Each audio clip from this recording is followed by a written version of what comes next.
most Trump supporters at this point, it would take probably World War III to wish that Kamala Harris had won that election. I think that one of your fans and Trump supporters wrote on Twitter yesterday to you that an autopen would have been better. Did you like the 4 years of autopen? Did you like the 11? Yeah, actually, the markets did, the economy did, yes. You had 11 million illegal aliens come into this country. Yep. I know that's okay with you, but you're worried about this one going back. The rule of law was. I am worried about the rule of law. When did you talk about the rule? When did you talk about the rule of law when the border was open? Constantly. Okay. There is nothing more entertaining on CNBC than the relationship, let's put it that way, between Andrew Ross Sorkin and his co-host Joe Kernen, who very clearly is a Trump supporter. Andrew Ross Sorkin strikes me as more of a Democrat, although I have no idea, but they argue and get heated quite often on their show. It's amazing. Pause. I like Andrew Ross Sorkin. I think he's a smart guy. I think he's not a panicky Dem, which I enjoy when guys can have a still hand, while they're explaining the terrible things that's going on. But I think that's the kind of conversations that we should want to tune in. Like when you talk about the quote unquote rule of law, the truth of the matter is they changed the rules under the Biden administration, and those people were abiding by these new sort of asylum seekers, and they relaxed them. But it wasn't people just blatantly breaking the law. There were new rules, and these new people came under a new paradigm. You could say, yo, that was BS, he shouldn't have did that. But the fact remains that that's what it was.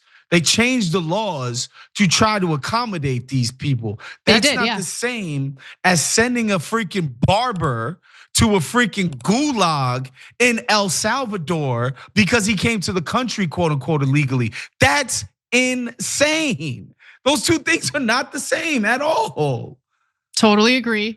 Now, look, there's more from where that came from. We're just gonna play one more video, the compilation. So we've put this compilation together. Taylor Ellis, actually, the producer behind the segment, is the one who, yes, he totally killed it. And I love this compilation, but it's featuring Sorkin and Kernen throwing it down.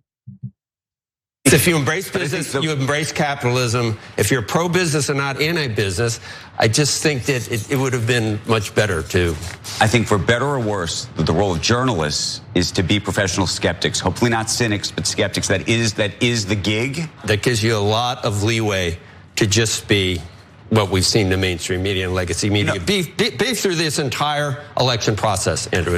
And I don't think they can be proud of a lot of it. Andrew, Donald Trump was not convicted of rape in the case involving Jean Carroll. A New York jury found him liable for sexually abusing Carroll and defaming her in a civil. So is that a good person or a bad person? Don't you? Is that a good person or a bad person? I'm not saying that, but don't you think you should be more careful if you say someone was convicted of rape? I didn't say the word convicted. I said found to.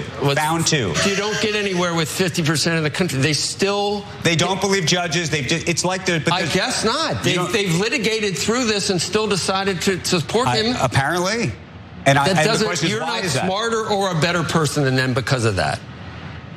I don't know. Maybe I am. I know you think that. You panicked about the market, panicked about COVID, panicked about the ventilators, panicked about the PPE, panicked about ever going out again, panicked that we'd ever get back to normal. Joseph, you didn't panic about anything. What good is it? Why not help people died. Keep their head?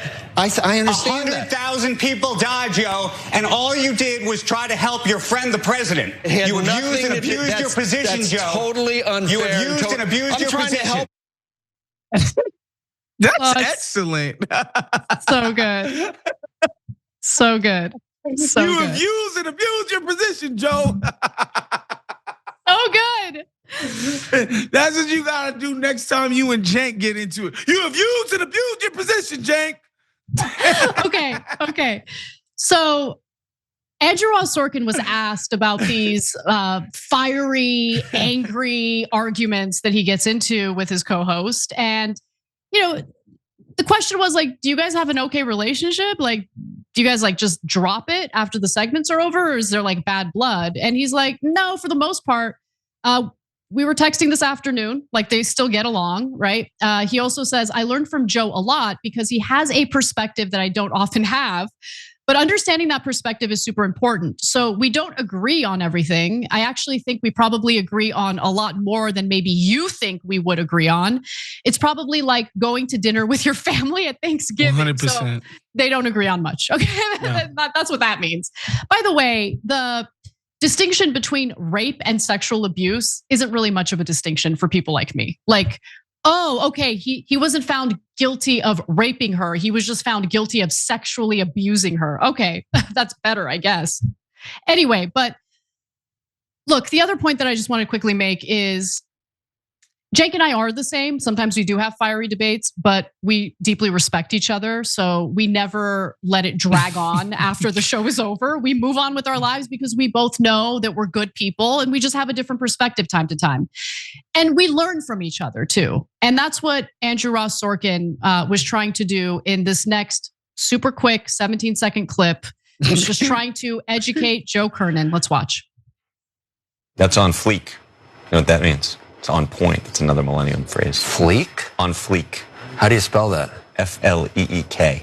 That's not even a word, Andrew. That's what they say. Huh? That's what they say. I love it. I love it so much. Too good. Yeah. Okay, I'm gonna pull it back. All right, I was gonna say something that I was gonna regret. Every time you ring the bell below, an angel gets his wings. Totally not true, but it does keep you updated on our live shows.